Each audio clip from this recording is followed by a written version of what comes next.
Pemirsa, kasus dugaan korupsi Bank Senturi semakin terbuka sejak persidangan terdakwa Budi Mulya dimulai pada pertengahan Februari lalu. Selama kurun waktu 2 bulan, lebih dari 60 saksi dihadirkan dalam persidangan kasus Bank Senturi dengan terdakwa Budi Mulya.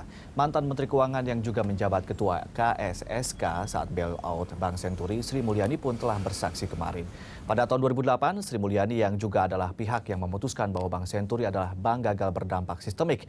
Lalu bisakah Sri Mulyani dijerat kasus bailout Senturi? Sejauh apa peran Sri Mulyani dalam kasus skandal Senturi?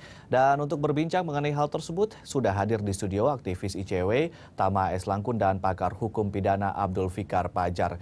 Selamat datang Pak Fikar di studio, dan juga di studio satunya lagi ada Pak Tama S. Langkun. Selamat sore. Ya, selamat sore Pak Tama. Selamat sore. Ya, kita sebelum mulai dialog kita akan melihat bersama-sama grafis yang akan disampaikan berikut ini.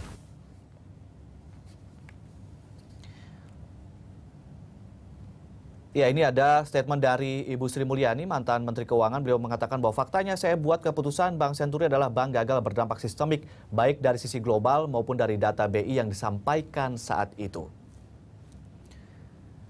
Berikutnya adalah kesaksian beliau di Tipikor. Saya kecewa dengan data BI, tetapi sebagai Menq saya bertanggung jawab atas perekonomian di Indonesia. Ya, beliau kecewa dengan data BI yang disampaikan kepada beliau ya waktu itu sebagai KSSK, Pak Fikar. Tapi beliau katanya memang bertanggung jawab atas perekonomian. Bisa dipersalahkan nggak secara hukum? Gini, itu kan ada dua pernyataan yang sebenarnya agak bertolak belakang. Ya. Di satu sisi, Bu Sri Mulyani itu sebagai ketua KSSK dia punya kewenangan untuk memutuskan apakah satu bank gagal itu berdampak sistemik atau tidak. Ya, di sisi lain keputusannya itu harus didasarkan pada data yang diberikan oleh Bank Indonesia. Nah, ketika dia memutuskan, artinya ada data yang mendukung, ya, ada data yang mendukung bahwa memang bank gagal itu akan berdampak sistemik, gitu ya. Di samping umpamanya staf-stafnya staf ahli KSSK itu dan sebagainya, semua masukan termasuk juga data-data yang disajikan oleh BI. Tapi di lain sisi, ya, ada pernyataannya yang menyatakan bahwa dia kecewa dengan data BI. Nah, itu kan dua hal yang kontroversial sebenarnya, kan, yang tidak sejalan gitu. Di satu sisi dia harus mendasarkan pada data Bank Indonesia dalam memutuskan bank gagal sistemik. Di sisi yang lain dia kecewa dengan data. Ada apa kan begitu? Ya kan? Nah, apakah sekarang dia bisa dipersalahkan atau tidak gitu kan pertanyaannya? Bisa dijerat tidak? Bisa dijerat karena kan katanya ini kebijakan tidak bisa dipidanakan katanya. Ya, betul. Ya.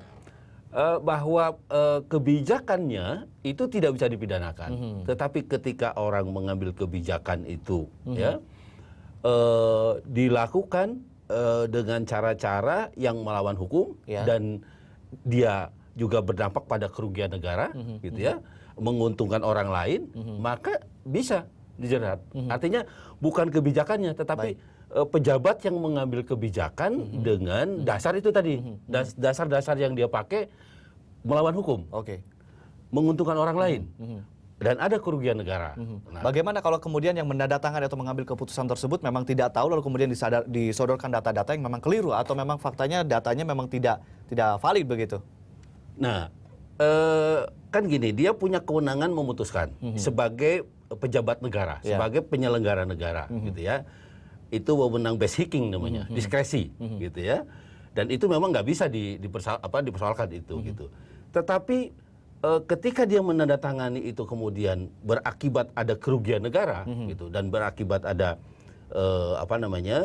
yang diuntungkan, ya, maka dia bagian dari konspirasi dengan orang-orang yang memberikan data yang salah kepada dia. Sadar gitu, ataupun dengan tidak disadari. Ya, kan ada parameternya. Apa itu parameternya, Pak? Ya, data-data itu tadi parameternya. Ya, kalau parameternya data-data itu kemudian sulitnya kan begini. Saya kemarin dengar, selain data-data yang terukur, ya, yang diberikan, ada juga data yang tidak terukur. psikologi masyarakat yang dan juga ada ketakutan. judgement tadi dikatakan ketika akan melakukan keputusan tersebut. Kita ke Pak Tama S. Langkun terlebih dahulu. Pak Tama, bagaimana kemudian ICW melihat posisi saat ini Sri Mulyani dalam kasus Senturi? Apakah menurut Anda dia bisa dijerat atau bagaimana? Sebetulnya kan kalau kita lihat dari sejarah perkembangan atau penanganan kasusnya, ini kan sebetulnya ICW sendiri sekitar tahun 2008 ya, kita sudah pernah menyurati kepada Gubernur BI. Ya. Jadi sebetulnya sudah kita ingatkan jauh-jauh hari tentang soal bailout, kemudian juga pemberian dari LPS, kemudian penetapan bank gagal berdampak sistemik ya, itu juga sudah kita bahas bahwa itu sebenarnya nggak perlu terjadi. Nah kemudian pertanyaan selanjutnya adalah ini bicara soal posisi Sri Mulyani. Dalam pandangan saya tentu melihat tidak ada sebuah perbuatan pidana yang kemudian bisa dijatuhkan kepada seseorang kalau nggak ada unsur kesengajaannya dalam kasus korupsi. Jadi dalam kasus korupsi yang saya lihat selalu ada sengaja. Jadi barang siapa menyalahgunakan kewenangan dan lain sebagainya. Nah tentu ini menjadi faktor yang harus diuji dalam persidangan. Nah sekarang kita lihat dalam dakwaan itu disebutkan bahwa Budi Mulya yang hari ini menjadi terdakwa itu dia diduga merugikan beberapa pihak-pihak tertentu, merugikan dirinya sendiri sampai 1 miliar, 1 triliun, 1 miliar ya. Terus kemudian juga dia menguntungkan Herman Syam, Talaat Muhammad Basir ya alias Al-Warid itu juga dia diuntungkan sampai 3 triliun lebih. Dan lain juga ada beberapa rabetan tular misalkan 2,7 triliun. Nah orang-orang ini diuntungkan, kemudian dijeratlah Budi Mulya ya, dianggap melawan hukum karena tadi ada FPJP yang dia berikan. Pertanyaan selanjutnya, kita lihat apakah ada unsur kesengajaan misalnya dari Bu Sri Mulyani. Nah, fakta dalam persidangan itu disebutkan dengan sangat tegas bahwa ketika mengambil keputusan, ya saya dalam keadaan sehat, ya saya tidak ada tekanan, ya saya sudah melihat pertimbangan-pertimbangan walaupun itu dinegasikan dengan tadi keterangan-keterangan data yang diragukan. Pak Tama, kita harus jeda sebentar, nanti kita akan sambung lagi tentunya, dan pemirsa tetaplah bersama kami.